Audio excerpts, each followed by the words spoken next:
पुण्याचे पालकमंत्री, ज्यांचा उल्लेख आपल्या पुस्तकामध्ये बोरवणकरांनी दादा असा केल्याने नव्या वादाला तोंड. पुण्याच्या पोलीस आयुक्त पदाचा कार्यभार स्वीकारल्यानंतर मी वेगवेगळ्या अधिकाऱ्यांना भेटले, तसंच आसपासच्या पोलीस स्थानकांमधील गुन्ह्यांचा आढावा सुद्धा घेतला. एक दिवस मला विभागीय आयुक्तांचा फोन आला आणि त्यांनी सांगितलं की पुण्याचे पालकमंत्री तुमच्याबद्दल विचारतायत, तुम्ही एकदा त्यांना भेटावं. त्याचवेळी विषय येरवडा पोलीस स्टेशनच्या जमिनी संदर्भात असल्याचंही त्यांनी मला कळवलं.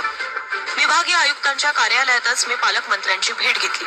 पालकमंत्र्यांकडे येरवडा पोलीस स्टेशन परिसराचा नकाशा सुद्धा होता.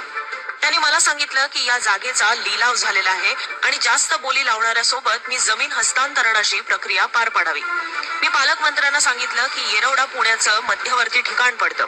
अशात भविष्यामध्ये इतकी प्राईम जागा पुन्हा पोलिसांना मिळणार नाही. शिवाय कार्यालय आणि पोलीस क्वार्टर्ससाठी आपल्याला या जागेची गरज असल्याचंही मी त्यांना कळवलं. मी आत्ताच आयुक्त पदाचा कार्यभार स्वीकारलेला असताना सरकारी जमीन खासगी व्यक्तीला दिल्यास माझ्याकडे चुकीच्या नजरेनं पाहिलं जाईल असंही मी त्यांना सांगितलं. पण त्या मंत्र्यांनी काही एक ऐकलं नाही आणि जमीन हस्तांतरणाची प्रक्रिया पूर्ण करण्याचा आग्रह धरला. मी त्यांना पुढे विचारलं की जर लिलाव आधीच झालेला होता तर माझ्या आधी जे आयुक्त होते त्यांनीच प्रक्रिया पुढे का नाही नेली. तसंच पोलिसांसाठीची जमीन एका खासगी व्यक्तीला देणं हे योग्य नसल्याचं माझं मत मांडलं आणि हे करणंही मला शक्य नसल्याचं त्यांना सांगितलं. हे ऐकल्यावर त्या मंत्र्यांनी त्यांच्या हातातील नकाशा टेबलवर भिरकावून दिला. त्याचवेळी त्यांनी गृहमंत्री आर पाटलांबद्दल अनेक असे शब्द वापरले जे मी आता इथे लिहू पण शकणार नाही. मी त्यांना सॅल्यूट करून निघून गेले. त्यानंतर बोली ज्याने जिंकली त्याने हायकोर्टात धाव घेतली होती. त्याला ज्या किमतीत जागा विकण्याचं ठरलेलं ती बाजार मूल्यापेक्षा कमी किमतीत दिली गेली होती. माझं नशीब चांगलं की नंतर याच खासगी व्यक्तीला सीबीआयने 2G घोटाळ्यात आरोपी केलं. यानंतर गृहमंत्र्यांनी एक बैठक बोलावलेली.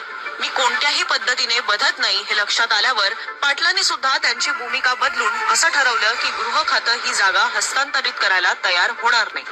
आर पाटलांनी नेहमी मला पाठिंबा दिला होता, पण यावेळेस मात्र पालकमंत्र्यांच्या दबावाखाली ते दिसत होते. एका वरिष्ठ अधिकाऱ्याने मला नंतर सांगितलं, इथे पुस्तकामध्ये दादा हा शब्द आता कंसात लिहिण्यात आलाय. त्यानुसार दादांना नाही म्हणायची कोणाची हिंमत नसते. काही महिन्यांनंतर या गोष्टीचा बदला घेतला गेला.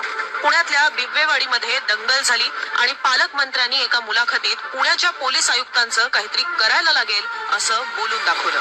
बोरवणकरांनी नाव घेणं टाळलंय, पण फॅक्ट्स पाहिले तर बोरवणकर यांनी पुणे पोलीस आयुक्त पदाचा कार्यभार जुलै 2010 मध्ये स्वीकारला आणि त्यावेळी पुण्याचे पालकमंत्री अजित पवार होते.